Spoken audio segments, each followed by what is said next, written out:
మొట్టమొదటి న్యూస్లోకి వెళ్తే అర్జెంటీనాలో 312 మంది పోలీస్ క్యాండిడేట్లు బాప్తిసం పొందారు. ప్రపంచం దృష్టిని ఆకర్షించిన ఆధ్యాత్మిక ప్రభంజనం. ఈ రోజు చెప్పబోయేది అర్జెంటీనాలో జరిగిన ఒక అద్భుతమైన ఆధ్యాత్మిక పునరుద్ధరణ కథ. ఒకే రోజు 300 మందికి పైగా పోలీస్ క్యాండిడేట్లు యేసుక్రీస్తులో బాప్తిసం పొందారు. ఏం జరిగింది, ఎలా జరిగింది చూద్దాం. డిసెంబర్ 5, 2025 బ్యూనస్ ఐరెస్ లోని జువాన్ యుసెంటిచ్ పోలీస్ అకాడమీ అర్జెంటీనాలో సాధారణ రోజుల ఉదయం ప్రారంభమైంది. కానీ ఆ రోజు అక్కడ జరిగిందేమిటో తెలుసుకుంటే మీరు ఆశ్చర్యపోతారు.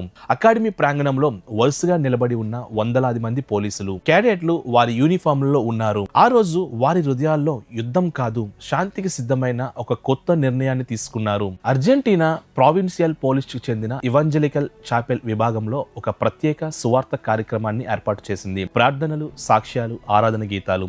ఆ వాతావరణం పూర్తిగా పవిత్రమైనదిగా మారింది. క్యాడెట్లు కన్నీళ్లు తుడుచుకుంటూ ముందుకు వచ్చారు.